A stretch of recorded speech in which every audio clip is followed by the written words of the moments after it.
Hey there, YouTube. I picked up this 1989 Cherokee off of the good old Craigslist for $450. And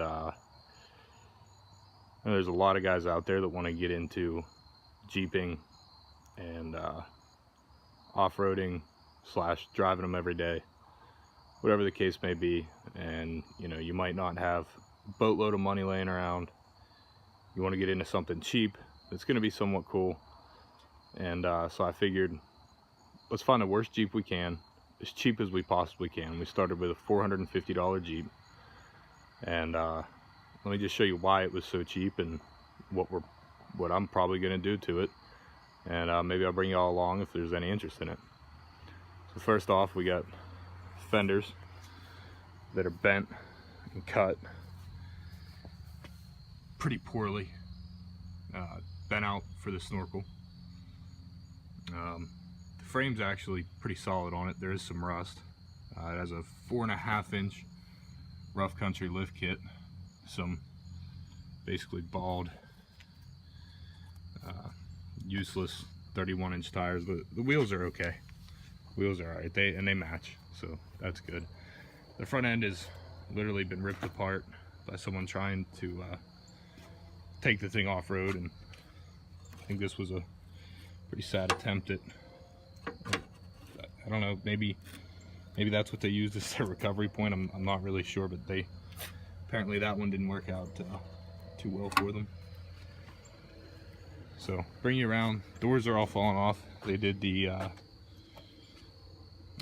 cut the pins so you can pull these doors off like you can a Wrangler. And they just did a really poor job at it. The interior has all been fiberglassed and rebuilt, and I'm not an expert on the 89 Cherokees. I'm not an expert at anything, but I was under the impression they all had the brace that came across. Maybe the 89 didn't, but this doesn't really look factory to me, nor does that floor at all.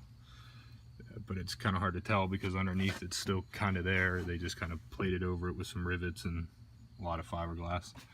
But that's okay, it's cheap enough. They did a really poor attempt at bed liner in it. Yeah, there's really not much to the interior. There is a back seat. I don't even know if there's seat belts in it. I don't think there is. Back here, this is how you don't do a cut and fold. And I'll show you on the other side, it's even worse. We got a little rust down in here. Bring you around to the back. That was a hitch. It has since been rusted, quite literally broken off. The rear end, you can tell, they put the leaf spring plates on wrong. Very wrong. In fact, they're so loose I can wiggle them. So therefore the leaf spring is all misaligned.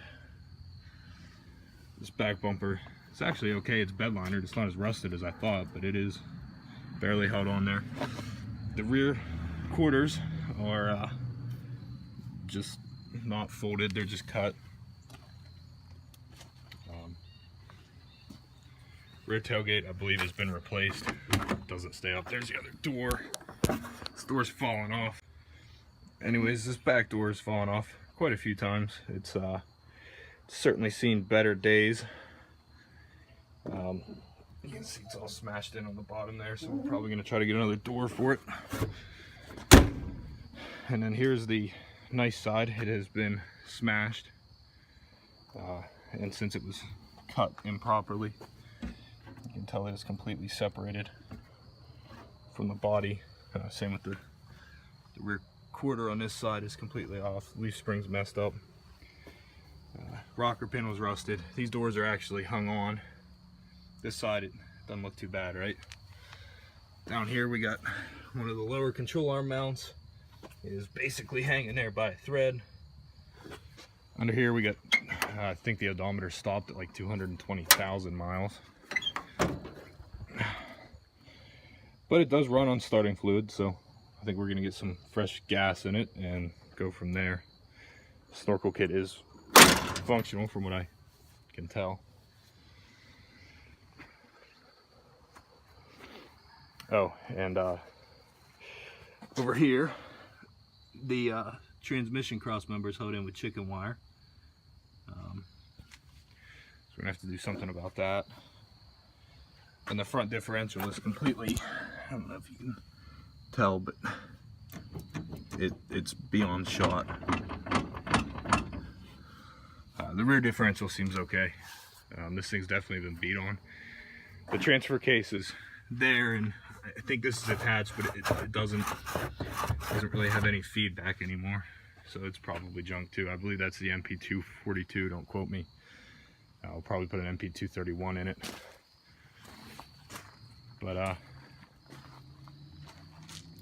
that is my 89 Cherokee project. I'm not sure what to call it yet. I was thinking about Project Widowmaker, because as it sits, it's basically a death trap. But yeah, little intro to the cheapest Jeep that I could get my hands on. So it's dirty, it's crusty, it's broken, it's dented, it's cut up, it's been abused, but that's all right. We'll make a running, driving, streetable Jeep out of it. Got some plans for the front. This fender's all twisted as well. That's cracked and also cut along the bottom. Transmission cooler is there. AC condenser needs removed. Radiator behind it looks okay, but it is the closed cooling system.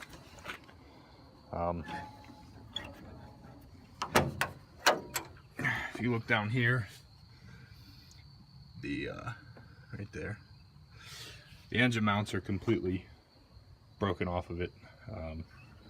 So she's definitely been beat, abused, and put away wet.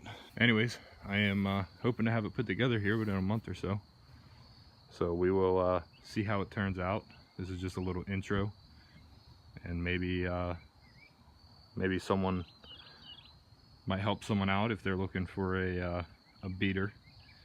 I will be welding in these videos and on this Jeep. You can find a unbeat, uncut XJ, you know, maybe with a blown engine or another, you know, heck, even just the front diff being blown in 220,000 miles, it's not really worth much.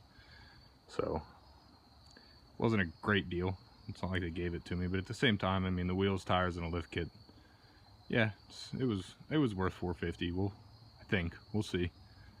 But yeah, if you can't weld, you can definitely find one that's not all cut and beat up. You know, you could just swap parts. It's always a possibility. Put your own lift kit on. But all right, stay tuned.